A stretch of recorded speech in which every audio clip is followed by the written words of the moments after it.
noite. Hoje eu gostaria de falar sobre depressão e transtornos de humor durante o período de gravidez e puerpério, né? Então, eu vou falar de uma forma rápida, sucinta e até de uma maneira de protesto com alguns colegas, enfim. Porque já não bastasse o paciente, a sociedade ter um preconceito com o uso da nossa medicação, assim, que é muito mais tranquila, que é muito anti-inflamatória, que se compra sem receita. Me surpreendo que colegas de outra área que, enfim, que deveriam ter cuidado pela saúde da mulher, desencorajando as mulheres a deixarem de usar essa medicação, né? Eu acredito que essas pessoas não fazem isso por mal, mas no mínimo desconhecem o fato de que o uso, tá, o não uso do antidepressivo e recaída da depressão durante a gestação tá ligada a baixo peso ao nascer, a questão de tamanho e formação da placenta, os cuidados puerperais, os cuidados que a mãe vai ter com a criança, a depressão pós-parto, entende? Até porque para uma gestação bem sucedida, eu acredito que a mãe tem que estar viva, né? Então ela tem que estar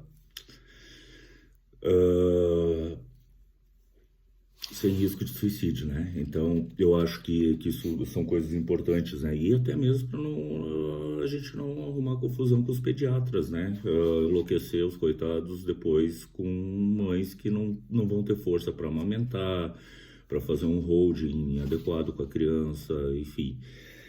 Então, eu gostaria de falar isso, tá? Que mulheres, quando param de usar os psicofármacos, tá? Durante a gestação e não voltam a utilizá-los, tem um índice de recaída de 70%, tá?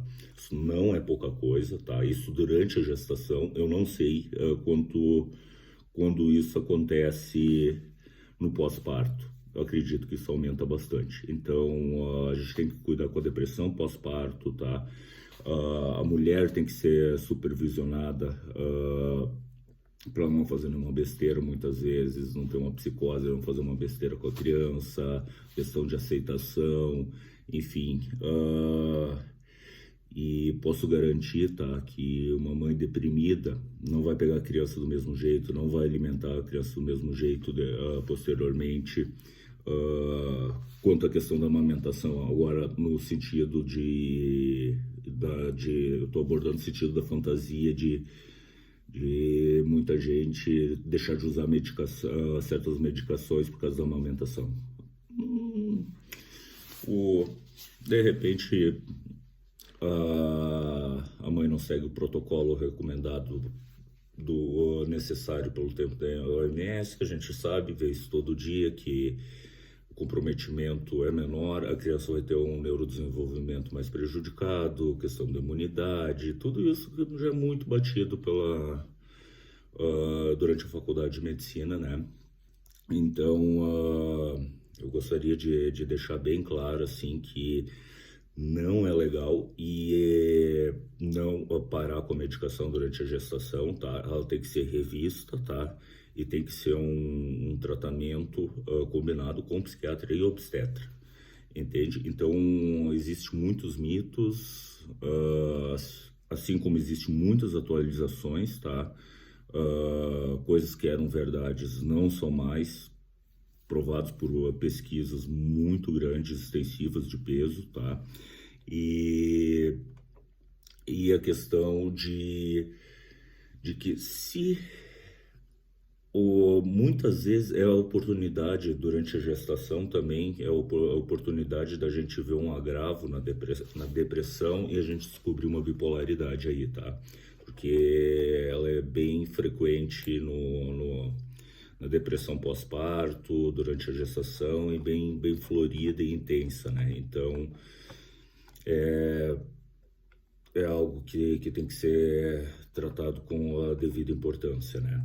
Quanto à questão das medicações, tá? A medicação mais utilizada no momento, enfim, por ter mais estudos, é a sertralina, tá? Tanto na gestação quanto na amamentação, tá? Mas os serotoninérgicos como um todo, todos eles se provaram ser muito seguros. Então, isso de sair correndo e trocar, nossa, se eu não estiver usando sertralina, vai acontecer um... Não é assim. Entende? A sertralina se prova ser a mais segura, não significa que as outras causem algum problema, tá? A única que mostrou em um estudo e depois não se achou consistência nesse estudo, é uma medicação que, por sinal, a gente evita de utilizar, tá? Mas caiu por terra, isso é a paroxetina. Não utilizo, enfim, para não me incomodar com talvez uma crítica de um colega desatualizado, enfim. Medicações. Se a gente tiver de frente para um quadro de depressão bipolar, tá? A chance de, mesmo com a paciente bem medicada, tá? A chance de ter uma recaída, de ter uma descompensação durante a gestação, se não me engano, é 30%, tá? E se a paciente para a medicação, eu não vou conseguir precisar o número, mas é um número muito considerável, tá? Na questão da bipolaridade, tá? Muitas vezes a gente, não é costume meu, enfim, a gente vê o uso de anticonvulsivantes que a gente tem que ter um cuidado, né? Porque eles interferem no metabolismo do ácido fólico, tá? E outros pela substância teratogênica em si, tá? Principalmente com relação à formação do tubo neural. Mas quem se destaca nisso é o ácido valproico, tá? Porque tem uma chance de uma formação em torno de 9%, né? Na mulher que engravida com o uso dele.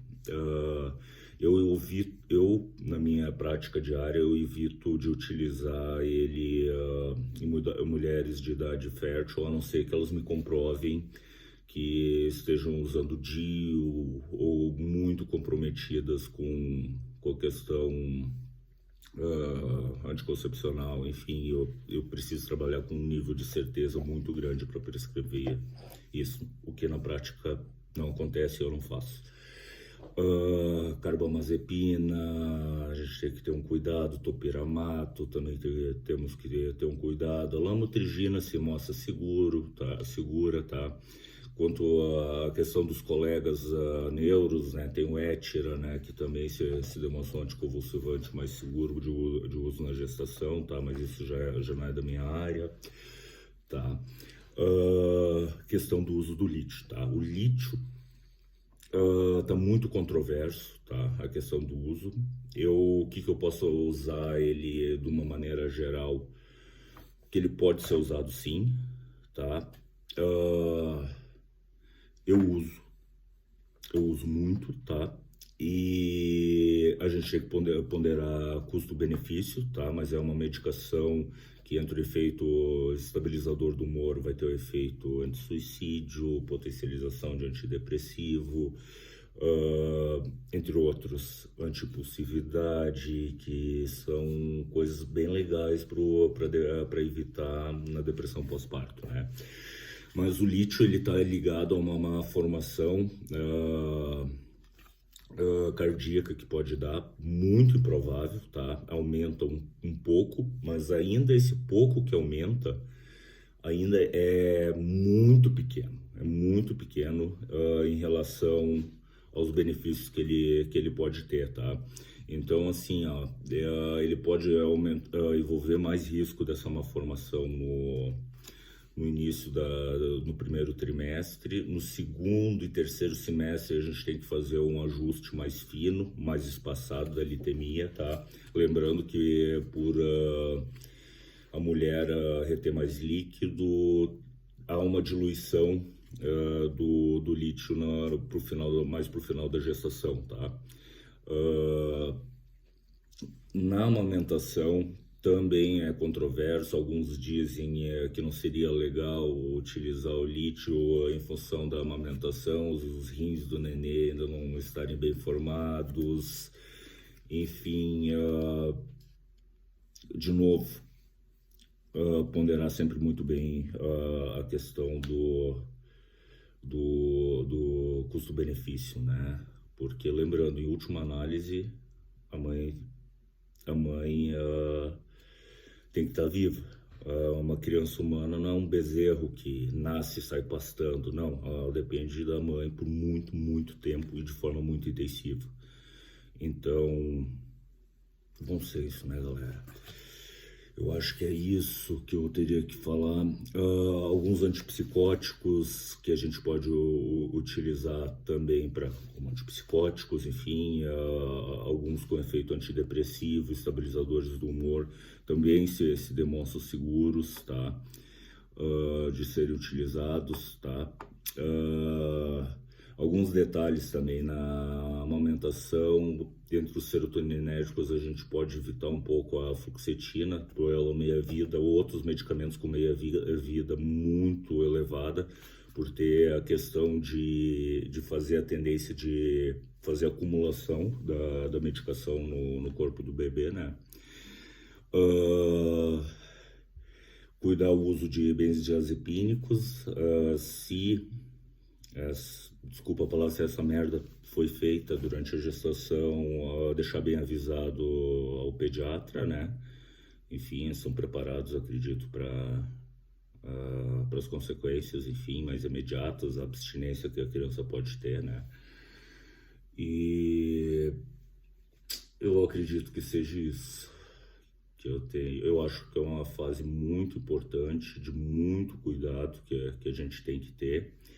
E eu acho que a gente não pode relativizar tudo